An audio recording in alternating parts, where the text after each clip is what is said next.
Ross wrote a book called Predictable Revenue. He is the guy to talk to when it comes to cold email. He used to work at Salesforce, where he built them basically into a billion-dollar business. He helped drive sales early on, and he built up their entire outbound team. Outbound being using cold emails to generate meetings and get clients. We talked a little while ago, and I would love to share the best insights from our conversation. Let's jump into it. Aaron's one of the top sought-after coaches for cold email. So I wanted to ask him, what is your approach when teaching cold email? Well, one of the things that doesn't change is just people get more email in general. There's more newsletters, more people sending emails.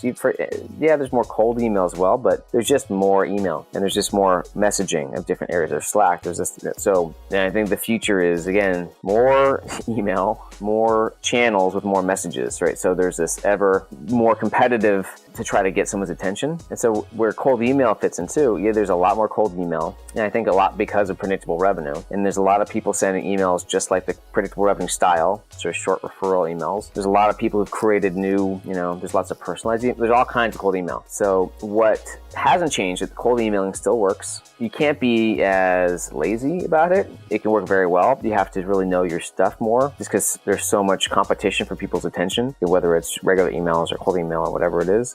People's attention is just more fragmented. And so the bar has gone up, but cold email still works. I had the same chat with Stelly Efti a while ago, and we both thought the same thing. It's less about scripts, it's more about frameworks. Think about what your customer wants to see in an email. Think about the type of email that would sell to you. Would you actually buy if somebody sent you the email you're sending out? Very simple. Aaron loves talking about nailing a niche, so I wanted to ask about the pains of niching down. Well, the first step, honestly, so you mentioned that book that I wrote with Jason Lemkin. It's called From Impossible to Inevitable, or it's at fromimpossible.com. This is why the whole first section of that book came from companies struggling with that very issue. So let me actually start with, there's this painful truth that there's 7 parts of the book. And the first part, the painful truth is you're struggling to grow really because you're not ready to grow. Right? You're not going to be ready to grow until you nail a niche. So it really goes into a lot more detail around why it's important to narrow down, to focus down. It doesn't have to be the whole company. It might just be campaigns, but if you go out saying, hey, what do you need? We can do anything for you. It's not going to work. In order to be able to grow, which means you have to be able to reach out to people who don't know you well, and they're not going to give you a half hour conversation to explore the fit. It's not what problem do you have? Oh, I can help you. It's, do you have this problem? X. If you do have it, great. If you don't have it, I'll move on. Right? That's the growth mindset, the shift that they need to make. We did the same at Experiment 27 when we decided to move from marketing for everyone to marketing for only digital agencies. Me and Robert were going back and forth about this for months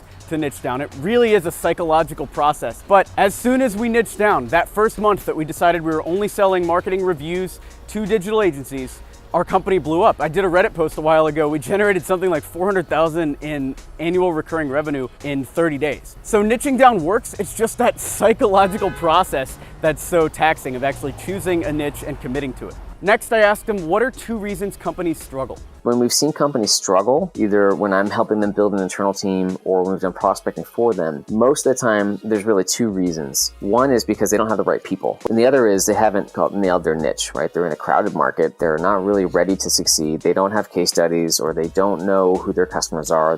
It's too general, etc. And there are things that we can do to help people nail their niche, but I think a lot of this comes down to knowing the kinds of expectations to set. And since Aaron runs a similar business to Experiment 27, he does a cold email consulting business, I wanted to know, what were his first hires when he was spinning it up? I've had, through serendipity, usually I've had one person years ago as an assistant. I'm going back when, I don't remember, I just met people through here. I had moved to LA. And I met someone who was very capable, and she ended up becoming like my assistant and then like an associate. And then when she became a mom, she had a friend who took over, who was great. And then I merged with the company for like 3 or 4 years ago. I never had that. It didn't feel right to build my own team from scratch or raise money. So I just always felt I would sort of find some companies to partner with or merge with, and that worked out. And there's pros and cons to doing something like that, but it just felt right. Now there's 25 or 30 people in the company. We've talked about it in previous videos, but the way I like to think about it is there are 3 parts to an agency: production, sales, and marketing. In the beginning, sales is the only thing that matters, selling more and getting more revenue. Then, once you've sold a few, have that 2-week kickoff process where you can get production ramped up. Production for us was Robert, who's my co-founder, while I focused on sales, and production's job is to make sure the clients are as successful as possible and to fulfill the promises you made during the sales process. And then a later step is marketing, which is making videos or doing blog posts to generate leads in the long run.